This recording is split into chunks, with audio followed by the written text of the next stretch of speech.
cultural sensitivity, other issues of the day that impact this vast and diverse country. Join us for Talk of the Nation, part of WNYC's outstanding News and Talk lineup, weekday afternoons from 2 to 3 on AM 820, New York Public Radio.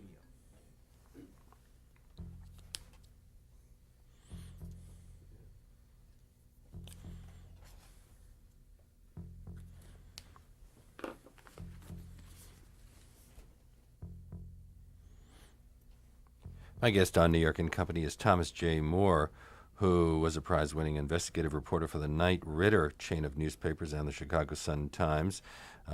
He has written 3 books about our medical system and is currently a senior fellow at George Washington University's Center for Health Policy Research. His 3rd book is Deadly Medicine, Why Tens of Thousands of Heart Patients Died in America's Worst Drug Disaster. It's published by Simon & Schuster. And you report that one researcher said some people had to die, but they were dying anyway. So how clear is it that these drugs killed these people, or that the heart conditions might have killed them anyway? It's very clear that these drugs killed people. The definitive study that's done at the National Institutes of Health showed, ironically, that the people who were healthy enough to tolerate these drugs had excellent prospects for many years of life if they didn't get these drugs. Mm-hmm. And so there is no doubt, it is true, this is a patient population who had heart problems, but a person who's had a single heart attack actually has a somewhat higher death risk in the first year after their heart attack, but after that has quite excellent health prospects. In fact, the NIH study was done because DuPont paid it $6 million to test their drug called ethmosine, and the NIH halted the trial because too many people were dying. It's another cautionary tale from this story. One of the reasons that the proper testing of these drugs were not done was that the FDA got itself persuaded that it was just too expensive for any single drug company. What about politics? Because Bristol-Myers enlisted the Bush administration to halt an NIH press conference on Encade, their drug. Well, it's again part of this whole story that I've tried to weave together for the reader. As you see these drugs, if you will, get in trouble, it turns out the power of the pharmaceutical industry to reach to the White House, to cough up millions of dollars when they have a study they think will make their drug look good. We are dealing with an industry of enormous power and sophistication. A large drug company can see maybe 1/3 have a salesman in the office of almost 1/3 of the nation's physicians, probably in a week or two's time. We're dealing with media, political, and marketing muscle of truly awesome proportions. In fact, you point out that drug companies spend more money on free samples and gifts and marketing than on research. And yet, whenever we talk about the high cost of drugs in this country, the drug companies always say, well, if we cut back on it, we're going to have to cut back on research. This, in many ways, is the biggest scandal revealed in deadly medicine. We talk about needing to test drugs, but of every 25 cents that the drug companies get for a drug, of every dollar, 25 cents goes to marketing, to trinkets, to giveaways, enough free samples to provide 10 to every man, woman, and child in the entire United States. And how much to research?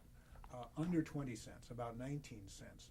And what I think is outrageous is why spend all this money persuading doctors to prescribe inadequately tested drugs? Why not spend the money to test the drugs adequately, and then the doctors would know which drug was best? Well, the reason is it worked. And in this case, you had a lot of doctors prescribing these drugs very quickly. They were a big money success, weren't they? Well, it turns out to be, in our market economy, cheaper to persuade people to use drugs than to test them to be sure that they're safe and that they really work. And that is a true tragedy. But why do the drug companies do this sort of thing, if you are right? They have been burned in the past. They have been sued again and again and again for rushing drugs out onto the market before they were safely tested. And it's wound up costing some of them billions of dollars. Their insurance rates must be astronomical. Actually, the risks that they take compared to the profits that they make clearly make it obvious that they are investing their money wisely. They would not spend so much money on drug marketing and trinkets for doctors if they couldn't see very hard bottom lines that this is how you move drugs, not by testing. I think that also raises some questions one has to ask about the nation's doctors. If you talk to a doctor and say, well, do you listen to the drug company salesman or the advertising? They'll almost invariably, maybe we'll get some callers today, tell you, no, we don't. Mm-hmm. But why are they spending $10 billion on something that doesn't work? Maybe it's the doctor's fault. Maybe they misprescribed these drugs in some of the cases and should have only given them to the people that it is working well for. They share in some of the responsibility, and since I wrote this book, I've come across an even more appalling fact that was released just last week at the American College of Cardiology.